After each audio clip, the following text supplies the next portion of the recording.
I'll tell you, I have so many friends on the right and the left, and folks on the left. A lot of times, they will say things about the Kochs, and it's as if what they've actually done in their life and what issues they've actually supported or opposed makes absolutely no difference.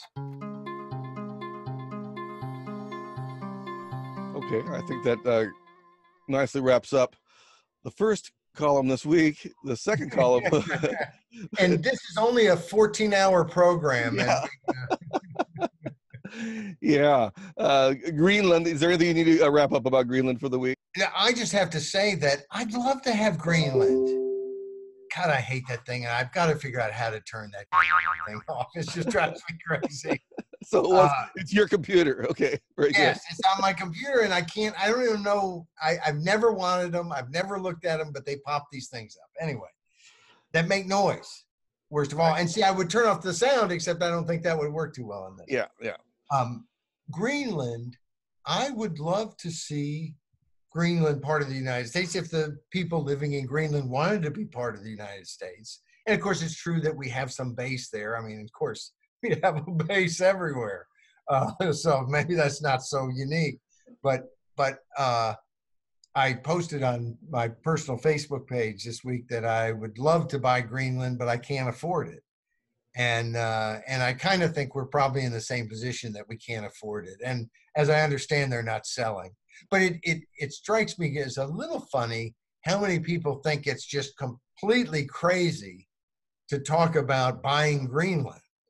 And of course, you know, in history, property has changed hands before. It's not, you know, it's not somehow crazy that you know, Denmark might say, hey, we don't really use this land, and the people there, I mean, that's really the key. The people there would just as soon be U.S. citizens. Well, then everybody's happy. It might be a nice vacation spot, especially if climate change is going to do everything people say. I guess it'll be a smaller island as the water rises, but it'll probably be green again. So might be a real nice place to have. So maybe the Green Party should be for that policy. It'd be a nice mix. The third column this week was Heal or Heal, and that was a pun, or a homonym anyway. And this is something to do with the Supreme Court.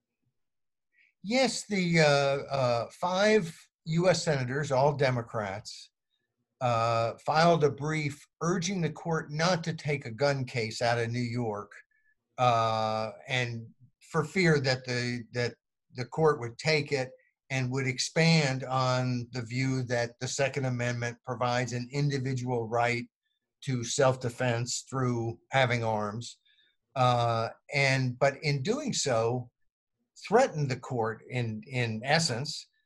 Basically said that if the court didn't heal itself, meaning that somehow it was sick. In fact, it said the court was not well, and you know, just fairly insulting language to use in court. You know, sometimes we always don't have the utmost love of every justice on the court, but I guarantee you, different times I've been in court, I don't think you get away with you know, taking cheap shots at the justices. I guess if you have power in Washington, maybe you think you can do that. But they basically were saying if the court didn't heal itself, that they would restructure the court, and meaning that they would bring the court to heel. And we want an independent judiciary. I think the framers of the Constitution would be aghast at the level of power shifting and handing away that Congress has done, and the weak and pathetic role that Congress plays currently in our system, because the founders and I agree wholeheartely, thought Congress should be the first branch of government. It's the branch of government that's supposed to be closest to the people, even though it ain't. And to me, they wouldn't be shocked, but they would be saddened by how much power had been usurped by the executive branch. But I think the one place that they might be, you know, okay with is the federal courts. because of the independence. They wanted a court that was independent of politics. And I'm not going to say the court is always independent of politics, but I do a decent amount of political work that gets engaged in legal battles. And I know that at the state level, I think our court system is, I can't think of a better word than crooked. It is political. Our state courts are just notorious in terms of those who have the political connections win and those who don't lose. In the federal courts, as much as I can complain about different decisions they've made, I think there is a level of independence there. I think that the judicial branch is by far the best functioning branch of government. And to try to mess with the independence, I think, is a big mistake. Now, I'd like to restructure the court myself. I think the Supreme Court has such power that term limits would be a good idea. And as any regular listener knows, I love term limits at all levels, at every level of government and for every office you can think of. But as much as I favor them for the Supreme Court because of the awesome power there, I do not favor term limits for federal judges. I like the lifetime tenure of federal judges because it enhances independence, and judges have a different role than legislators. And that's why you want that independence in the judiciary, and you don't want that independence from the people in the legislative branch. And we have plenty of independence from the people in our Congress. So and the other thing is that in threatening the Supreme Court that you're going to somehow restructure them, Congress could vote. And if Democrats control both houses of Congress and the White House after this next election, they certainly could expand the Supreme Court to 15 members, to 20, to 50, to 500. And they could then have the new president appoint all those justices and pack the court like FDR tried in the 30s. It would be a gigantic mistake. It would be bad policy. It would hurt the country, and it would lead to a partisan war. Every time one party took over, they would restructure the court for their benefit, and we would be turned into the kind of authoritarian countries that, Venezuela, their court system will Maduro whatever he wants. Other countries, their court systems constantly decide the Constitution doesn't really say what it says and give the executive tremendous power. We'll be turning our court, which is, I think, much more in tune with a free market, free society, into a appendage of whatever party's in power.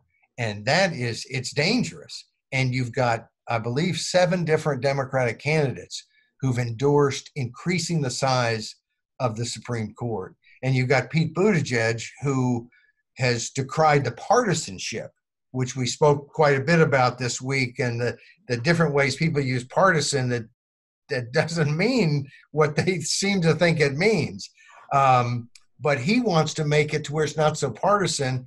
And his way to do that is to give the Democrats 5 justices and the Republicans 5 justices, and then have those 10 pick another 5. Well, that is by definition partisan. You would then be turning the Supreme Court into an officially partisan institution in the name of getting rid of partisanship. And frankly, I've said something about that. I've not heard any report on the news talking about Buttigieg and this idea that has bothered to say, now, wait a second, isn't that just blatantly partisan? So there's a lot of questions. We have a lot of media people out there, but there sure are a lot of questions that never get asked or answered. After you wrote your article on the Supreme Court and the Second Amendment, this is a Second Amendment issue, Ruth Bader Ginsburg went into the hospital, and David Koch died.